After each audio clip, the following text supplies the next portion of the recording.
다음 어제 전해드린 내용이죠. 윤석열 전 대통령이 한동훈 전 대표를 총으로 쏴 죽이겠다고 말했다는 곽종근 전 사령관의 증언이 있었습니다. 그 파장 한번 짚어보겠습니다. 한동훈이 얘기 분명히 하셨고 한동훈이하고 일부 정치인들 일부 호명하시면서 당신 앞에 잡아오라 그랬습니다. 당신이 총으로 쏴서라도 죽이겠다고 했습니다. 저는 과정에서 분명히 아쉬운 점이 있고 국민들께서 걱정하실 만한 부분이 있었다. 저도 생각합니다. 국민의 눈높이에 생각한 문제니까요. 갈등이라고 할 만한 문제는 없습니다.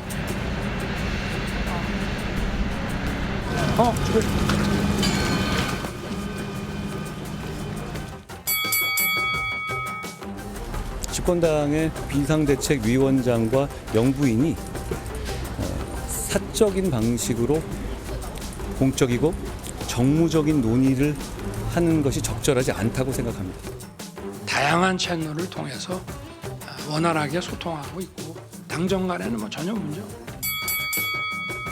두 건의 특검법안 등에 대해서는 여러 의혹을 둘러싸고 국민적 갈등과 지금의 이 특검법에 대해서는 부결시키는 것이 맞다고 생각하고 사하고 의기가 한동훈이 때문에 진짜로 야 죽으려고 하더라고. 야 니네가 이번에 그거 잘 기획해서 치면 너희 여사가 니네 그렇다 놨다 했다고 좋아하겠는데.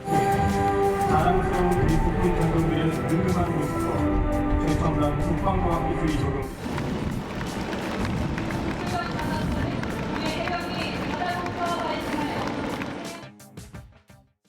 네, 두 분과 짚어보겠습니다. 박원석 전 국회의원, 김근식 전 국민의힘 비전전략실장 나오셨습니다. 어서 오십시오. 안녕하세요. 어제 저 발언이 공개되고 참 육성으로 오늘은 곽종근 전 사령관의 육성의 얘기를 한번 들어봤습니다. 김근식 작가는 따로 여쭤볼게요. 저 소식 처음에 뉴스로 접했을 때 한동훈 전 대표를 잡아오면 총으로 쏴서 죽이겠다. 그 발언 들을 때 어떤 생각 드셨어요? 좀 섬찟하다. 예. 그리고 참 저렇게까지 이야기를 할 수 있나라는 그 의구심이 들었지만 평소에 우리가 짐작하고 있는 윤석열 전 대통령의 성정 네. 그리고 당시 이게 지난해 국군의 날 10월 1일 때니까 지난해 당시에 한동훈 전 대표와 윤석열 당시 대통령과의 사이를 생각하면 굉장히 불편하고 화가 나고 기분이 안 좋았던 상황인 건 분명해 보이기 때문에 그런 분위기로 짐작해 본다면 정말 둘 사이가 굉장히 힘들었던 사이구나라는 짐작을 했는데요. 네. 그래도 그렇지 그 군인들 특히 이제 장군들을 당시 국군의 날이기 때문에 군의 생일 같은 날 아니겠습니까? 예. 그런 날 모아서 저녁을 먹으면서 저런 이야기를 했다는 것은 상상하기 좀 어려운 정말 믿기 어려운 저런 생각이 듭니다. 예, 그러면 두 사람의 관계가 파견이고 보통의 관계도 아니고 검사 시절부터 그랬고요. 박근혜 전 대통령 특검에도 같이 활동을 했고 인수위 때인가요? 그때 처음으로 법무부 장관의 한동훈 전 장관 검찰총장 얘기가 나오다가 법무부 장관 쪽으로 파격적으로 인사할 정도로 두 사람의 관계가 누구보다 가까웠었거든요. 그렇죠. 뭐 윤석열 전 대통령의 최측근이었다라고 예. 해도 과언이 아니고 법무부 장관으로 임명을 하고 그 이후에 이제 국민의힘의 비대위원장으로 임명할 때까지만 하더라도 이제 그런 가까운 관계였던 것으로 비대위원장 갈 때까지만 예, 하더라도. 평가되는데 어쨌든 비대위원장을 한동훈 전 대표가 하면서 이제 김건희 여사 문제를 거론하기 시작하면서 관계 사이가 틀어진 것 같아요. 어쨌든 한동훈 전 비대위원장으로서는 총선을 치러야 되는데 예. 김건희 씨 문제로 여론이 너무나 악화돼 있기 때문에 그 문제에 대해서 민심의 눈높이를 좀 고려해야 된다. 예. 김건희 씨 자중해야 된다. 이제 이런 얘기를 하고 비공식적으로도 이제 그런 건의를 윤석열 전 대통령한테 했던 것이 결정적으로 이제 두 사람의 사이가 틀어지게 된 계기가 된 게 아닌가 싶은데요. 그렇다 하더라도 특수부대 사령관들을 모아놓고 저녁을 먹고 이제 술을 마시는 자리에서 예. 저렇게 여당의 대표를 거론하면서 잡아오면 총으로 쏴주겠다. 이건 극언이거든요. 예. 아무리 미워도 그런 극언을 또 아무리 그 자리가 사적인 자리라고 하더라도 농담으로라도 해서는 안 되는 얘기를 한 거거든요. 그러니까 결국 이제 한동훈 전 대표에 대한 일종의 이제 적개심이죠. 그게 어느 정도였는지를 보여주는 단면이기도 하고 저 때부터 이미 이제 비상 대권 운운하면서 이제 계엄에 관한 그런 의사를 윤 전 대통령이 갖고 있다는 것을 보여주는 그런 하나의 증거가 아닌가 싶습니다. 그렇지. 저 얘기도 비상대권 얘기 나오면서 그 연장선에서 이후에 나온 나온 얘기입니다. 얘기였어요. 그러면 이때 한번 볼게요. 1월에 한동훈, 그러니까 김건희 여사가 중심에 있는 거 아니야? 두 사람의 네, 관계가 이렇게 틀어진 것이다. 저희가 한번 정리를 해봤습니다. 1월 같은 경우에 아마 비대위원장 된 것 같은데 디올백 관련해가지고 국민 눈높이에 맞지 않다라는 저 발언을 총선 앞두고 했습니다. 그리고 7월 같은 경우에는 김 여사가 메시지를 보냈는데 한동훈 전 대표가 읽고 답을 하지 않았다. 이것이 그 전까지 김건희 여사가 관련된 이 두 사람의 갈등이 표면적인 거였어요. 그러니까 그 사실은 한동훈 전 대표가 이제 윤석열 정부의 황태자라는 소리까지 들었지 않습니까? 그리고 이제 특수부 검사를 오래 같이 했고 그리고 서로 아끼고 서로 많이 같이 생활을 했던 선후배 사이인데 그래서 법무부 장관 비대위원장까지 사실은 윤석열 당시 대통령으로서는 믿고 비대위원장도 그런 맥락에서 간 그렇죠. 거죠. 그래서 사실 저도 비대위원장으로 처음 왔을 때 전체 당협위원장 회의 때는 저도 반대 의견을 냈던 사람입니다. 그러니까 그런 면에서 믿었던 사람이라고 한동훈 대표를 총선을 앞두고 비대위원장으로 보냈던 것인데 그 뒤에 지금 앵커께서 말씀하신 것처럼 총선을 진두지휘할 비대위원장으로 가보니 이 김건희 여사 문제를 해결하지 않고는 총선에서 도저히 그렇죠. 이길 수가 없다라는 저는 정무적 판단을 한 거라고 생각합니다. 그런 면에서 보면 만약에 김건희 여사에 대한 의견 충돌로 둘 사이가 저렇게까지 악화됐다고 한다면 전 전적으로 저는 윤석열 전 대통령의 탓이라고 생각해요. 왜냐하면 정치인은 정치인이라는 것은 자기가 이끄는 정부나 또 자기가 대표하는 정당에서 승리를 목적으로 해야 되고 정당에서 승리의 목적은 민심에 올라타야 되는 거거든요. 그 민심에 올라타는 것은 자기가 원치 않는 말과 행동을 할 수밖에 없는 겁니다. 그걸 양해하는 게 정치의 불문율인데 비대위원장으로서 작년 총선에서 이기기 위해서는 김건희 문제만큼은 해결하고 가야 된다는 의견을 전달했을 뿐인데 만약 그것 때문에 화가 났고 그 화가 난 것이 계속 진행이 돼서 결국 총으로 쏴 죽이겠다는 말까지 나왔다고 한다면 윤석열 전 대통령은 첫째 정치를 전혀 모르는 사람이고요. 두 번째로는 저는 이제 좀 참담했던 게 10월 1일 국군의 날 기념식이 끝나고 만찬이었다는 거 아니겠습니까? 그러면 국군의 날은 국가의 큰 기념식 날이고 그때 저녁에 만찬을 하겠다면 대통령 자리라는 그 엄중함과 막중함을 생각하면 저렇게 관제에 모여서 계란말이에 소맥을 먹는 자리가 돼서는 안 되는 거거든요. 기념식이 끝나면 대통령의 그 엄숙한 그 자리에서 정식으로 공개적인 일정을 소화해야지요. 관저가 아니라 영빈관 아니면 영빈관 대통령실 어디 그 식사를 할 수 있는 곳에서 전체 군의 주요 수뇌부들을 불러서 엄숙한 자리에서 정말 군 통수권자로서 그 기념을 치하고 격려하는 자리여야 되지 몇 명 모여서 관제에서 계란말이에 소맥 돌려서 할 이야기입니까? 그만큼 또 하나 윤석열 전 대통령이 몰랐던 것은 대통령직을 수행하면서도 대통령 자리의 무거움, 대통령 자리의 이 막중함을 전혀 모르고 있었던 걸로 저는 생각이 듭니다. 그러다가요. 그러니까 저 발언이 있기 하루 전에 무슨 일이 글쎄 뭔가 결정적인 일이 터지긴 합니다. 그러면 그 전에요. 8월하고 9월에서 대통령 한동훈 전 대표와 용산의 갈등설이 뭐 그때 많이 나왔었죠. 그때 어떻게 대답을 하고 넘어갔는지 그때 영상을 한번 또 보도록.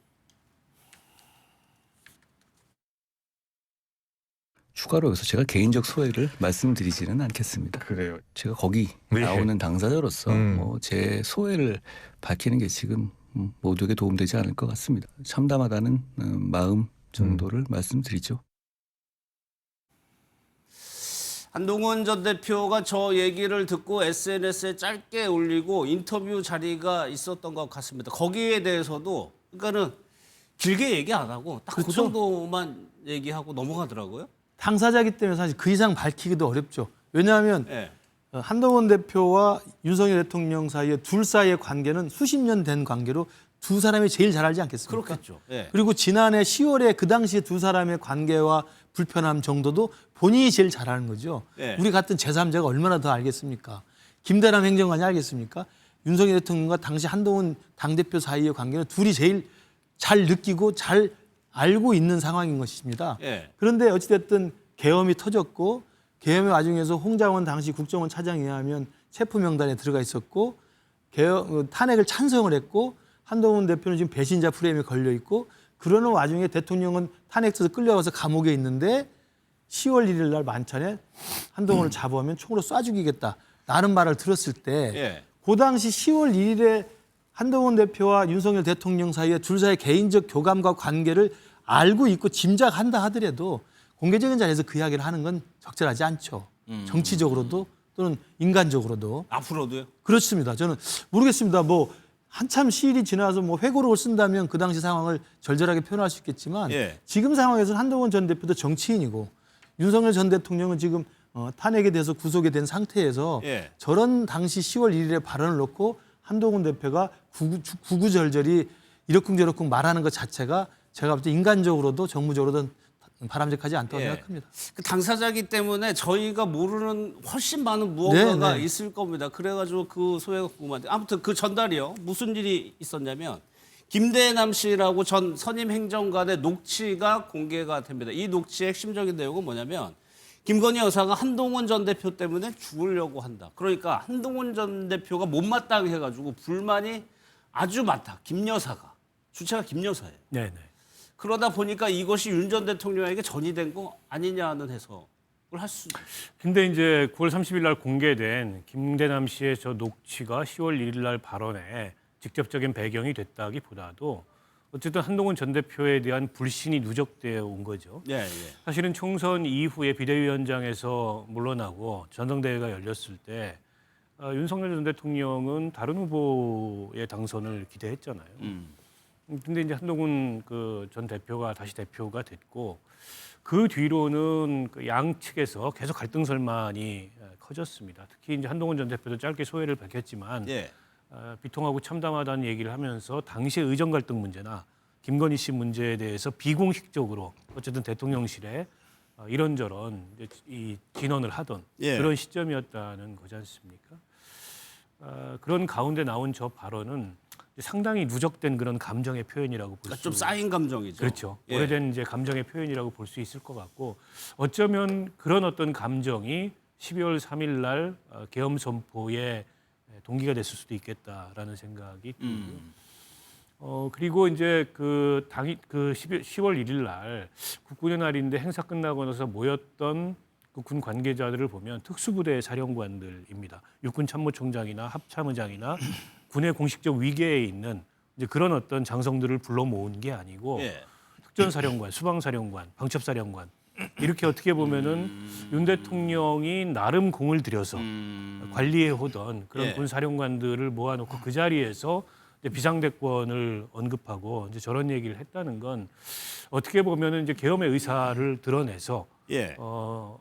그에 관해서 이제 이 당시에 함께 자리를 했던 장성들의 동의를 끌어내려고 했던 그런 성격을 갖는 자리가 아닌가 싶고요. 이 곽사령관이 저 얘기를 그동안에 공개 안 하다가 공개한 이유는 결국 윤석열 전 대통령이 법정에 나와서 직접 신문을 하면서 국군 통수권자로서 본인이 지시한 내용조차도 곽사령관을 향해서 왜 그랬냐라고 신문을 하면서 마치 이 곽사령관을 거짓말을 하는 사람으로 만들려고 하는 것에 대해서 분개한 게 아닌가 싶습니다. 그래서 그동안에 이게 공식적인 지신이 아니었기 때문에 공개하지 않던 얘기마저 공개하게 된 게 아닌가 싶어요. 그런데 여기서 들은 의문이 실제로 이 정도까지 감정의 골이 쌓이기 전에 윤 전 대통령 사실 이준석 대표 당 나가게 하고 실질적으로 당의 영향력을 많이 행사해 왔어요. 그런 방법을 쓰지도 않았고 아니 그렇게 가까운 두 사람이면 좀 불러가지고 호심탄회하게 얘기할 수 있는 방법도 있었을 텐데 이렇게까지 앙금이 쌓였던 이유도 좀 궁금해지죠. 그러니까 이제 비대위원장으로 보내서 총선을 진두지휘케 한 한동훈 당시 비대위원장이 당대표가 되고 계속 김건희 여사에 대한 쓴소리를 하니까 그걸 못 참아했던 거 아닙니까? 그럼 아까 제가 말씀드리는 것처럼 그것을 못 참아하고 불편해했던 것 자체가 일단 정치적 감각이 전혀 없다는 거고요. 두 번째는 지금 말씀하신 것처럼 설사 기분이 나쁘더라도 이걸 정치적으로 풀 수 있는 여러 가지 방법이 있습니다. 그렇죠. 그렇지 않겠습니까? 뭐 과거에 YSDJ 앙숙이지만 협력하고 앙숙이지만 협력하고 그게 정치 기본이거든요. 그러면 한동훈 당대표가 선출이 됐고 못마땅하지만 김건희 여사 문제나 용산 대통령실에 대한 여러 가지 문제제기가 있을 때 기분이 나쁘면 풀 수 있는 방법은 다양하게 있습니다. 예. 불러서 식사를 해야 되고 또 직접적인 한라인을 통해 가지고 여러 가지 의중을 타진해 봐도 되는 건데 지금 화만 굉장히 나 있는 상태였지 않겠습니까? 예. 그래서 저는 그 심리 상태를 생각해 보면 정치를 일도 모르고 정무적 감각이 없는 상황에서 화만 머리끝까지 올라왔는데 그 기저에는 부하라고 하는 그리고 검사 시절부터 어려서부터 자기가 데리고 다녔던 후배라고 하는 그 생각이 사적 감정에 저는 충실했던 것 같아요. 아, 그때도 한동훈 전 대표를 여당의 대표로 본 것이 네. 아니고 그냥 내가 후배 검사. 후배 검사고 내 말 시키면 다 들었던 내 부하 검사. 예. 뭐 이런 사적 감정이 끈질기게 자기 둘 사이의 관계를 지배했던 게 아닌가. 예. 그러니까 사실은 정치인의 그 영역에 들어오면 친구라도 사실은 정치인으로서 대해야 되는 거거든요. 그렇죠. 그게 예. 기본입니다. 예. 근데 지금 윤석열 전 대통령의 저런 그 과정을 보면 한동훈 대표에 대해서는 끊임없이 후배 검사, 부하 검사 나한테 감히 대들어? 라고 하는 개인적 서운함과 개인적 분노가 이 정치인의 영역에서 모든 걸 지배해버렸던 게 아닌가. 저는 그런 안타까운 생각이 듭니다. 그러니까 윤 전 대통령 부부 관련해서 의혹이나 논란을 보면은 대개의 경우가 그거예요. 공적인 거하고 사적인 개념을 구분하지 못하고 뭉뚱그려서 그냥 사적으로 다 행사했다는 거거든요. 그렇습니다. 그러니까 윤석열 전 대통령이라는 분이 공사 구분이 안 되는 거죠. 사실은 한동훈 전 대표하고의 갈등이나 그 이전에 이준석 당대표를 당에서 쫓아낼 때도 공적인 의제를 네. 둘러싼 이견이나 그로 인해서 발생한 갈등이 아니었잖아요. 결국에는 뭐 김건희 씨 문제의 처리라든지 이렇게 어쨌든 대통령 가족이나 대통령 주변을 둘러싼 사적인 문제들에 대해서 어떤 그 진언을 하거나 조언을 했을 때 그에 대해서 굉장히 감정적으로 반응하고 분노하면서 예. 문제가 확산된 거거든요. 그러니까 공사 구분이 전혀 안 되는 거고 또 어쨌든 공적 의사결정 과정의 핵심의 그 정점에 있는 사람이지 않습니까? 대통령이라면. 그러면 당과의 관계에 있어서도 이견이나 갈등이 있을 때 예. 그거를 어쨌든 공적인 절차에 의해서 공적인 의사결정 체계의 어떤 원칙이나 방법에 따라서 풀어야 되는데 그게 아니고 문제를 사적으로 해결하려고 들거나 내지는 사적으로 사적인 관계에 있어서 권위를 내세워서 찍어 누리려고 하거나 그러다 보니까는 문제를 풀기는커녕 오히려 문제를 악화시키고 결국 그게 더 큰 이제 자신의 내면에서 어떤 감정이나 분노로 돌아오고 이 악순환을 거듭한 것 같아요. 그래서 윤석열 전 대통령은 평생 공직에 있었는데 어떻게 저렇게 공적이지 못할까? 어떻게 저렇게 공사 구분이 안 될까? 참 되돌아보면 되돌아볼수록 놀라운 그 대목이 아닐 수 없고요.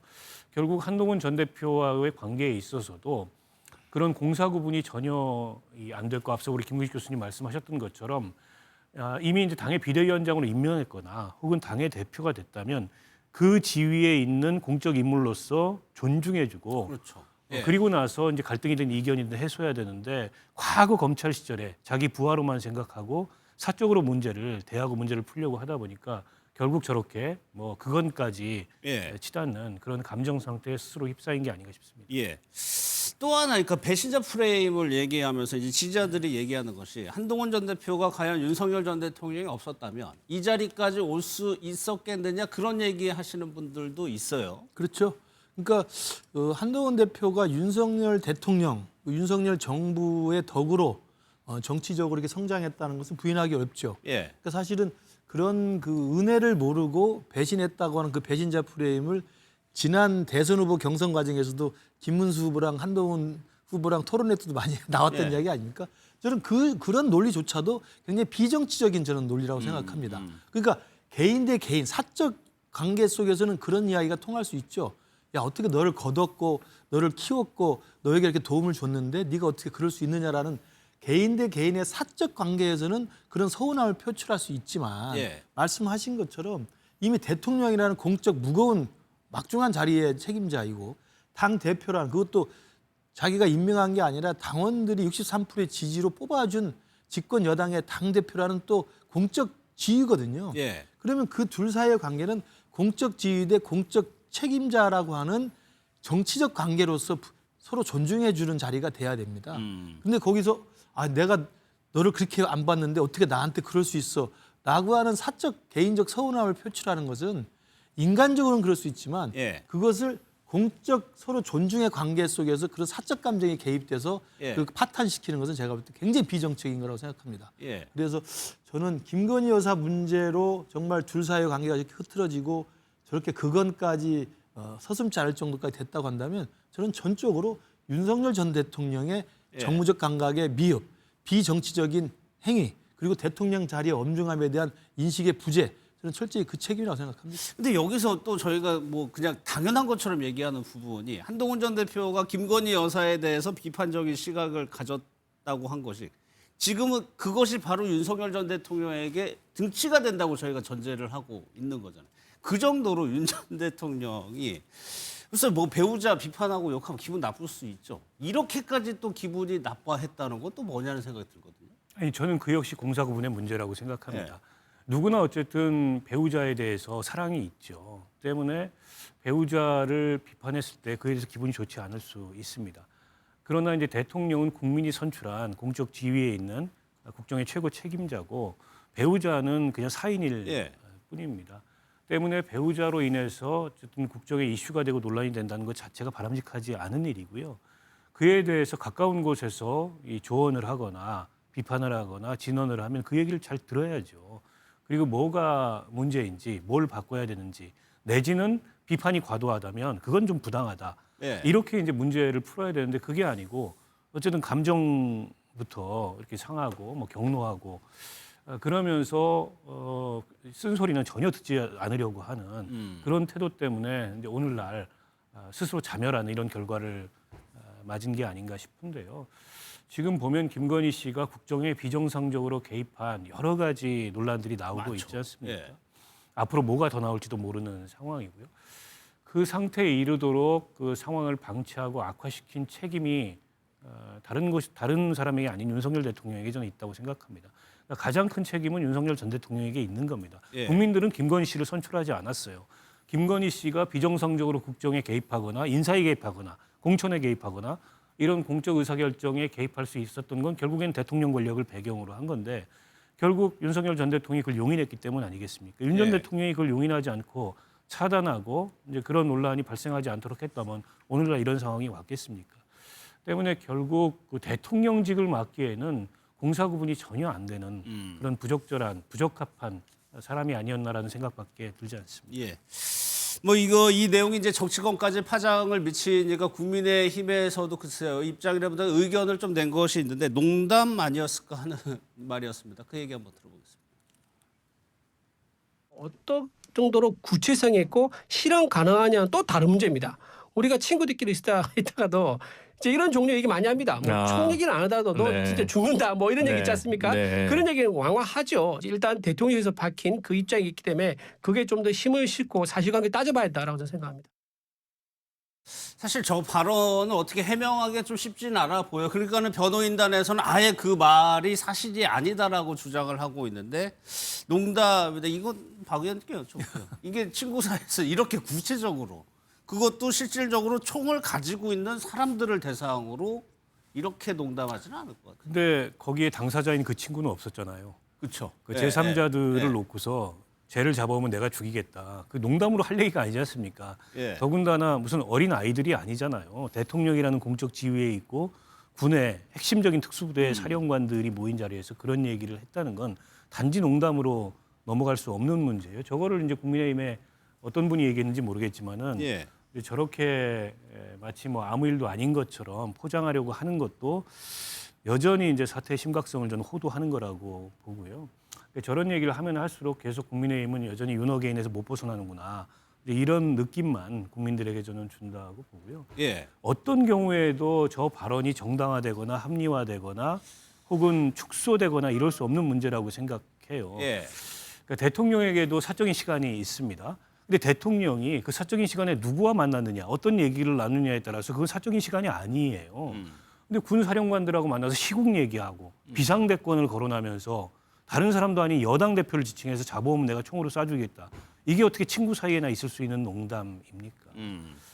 저는 국민의힘에 제발 당부를 드리는데 저런 윤석열 전 대통령이 일으킨 위헌적 비상계엄과 내란으로부터 좀 벗어나십시오 이제는. 예. 글쎄요, 지금 뭐 미디어 대변인이 네. 위주로 대변인이 저렇게 글쎄 저런 스탠스인가요, 국민의힘의 분위기는? 글쎄 그렇지는 않을 거라고 보고요. 예. 이제 미디어 대변인이 이제 일명 인증 패널로 이야기되는 사람들 아닙니까? 그런데 저렇게 아마 윤석열 전 대통령의 저런 사살설 발언을 이제 옹호하다 보니까 저런 무리한 방어까지 한 것 같은데요. 예. 사실 누가 봐도 말이 안 되는 옹호가 아니겠습니까?